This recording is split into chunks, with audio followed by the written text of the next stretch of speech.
నిజామాబాద్ నగరంలో గంజాయి మరియు డ్రగ్స్ లాంటి మత్తు పదార్థాలను అరికట్టి వాటికి బానిసలైన యువత ప్రజలపై చేస్తున్న దాడులను అరికట్టాలని, అరాచకవాదులను కఠినంగా శిక్షించాలని డిమాండ్ చేస్తూ రైల్వే పోలీస్ అధికారులకు మరియు నిజామాబాద్ ఏసీపీ గారికి సిపిఎం జిల్లా కమిటీ ఆధ్వర్యంలో వినతిపత్రం అందజేయడం జరిగింది.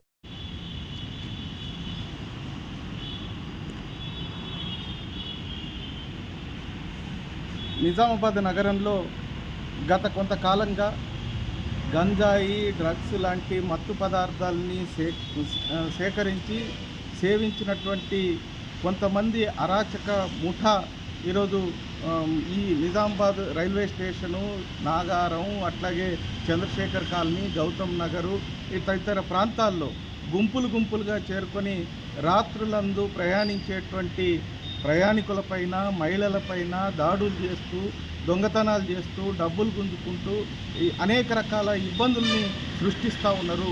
ఇట్లాంటి వాళ్ళని అరికట్టాల్సినటువంటి అవసరం ఈరోజు పోలీస్ యంత్రాంగం మీద ఉన్నది, అధికార యంత్రాంగం మీద ఉన్నది.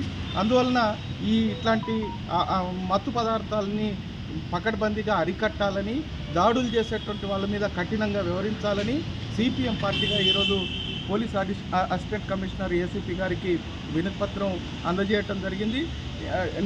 నిన్న ఉదయం 3 గంటల టైంలో సిపిఎం పార్టీకి చెందినటువంటి కార్యకర్తల మీద కొంతమంది రౌడీ మూకలు దాడులు చేసినటువంటి పరిస్థితి ఉన్నది రైల్వే స్టేషన్ ప్రాంతంలో.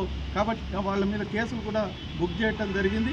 ఇప్పటికైనా పోలీస్ యంత్రాంగం వెంటనే గస్తీని పెంచాలా, ఇట్లాంటి మత్తు పదార్థాలని సేకరిస్తున్న వాళ్ళ మీద కఠినంగా చర్యలు తీసుకోవాలని, లేకపోతే రాబోయే కాలంలో వీటికి వ్యతిరేకంగా పోరాటం చేయాల్సి వస్తుందని తెలియజేస్తా ఉన్నాం.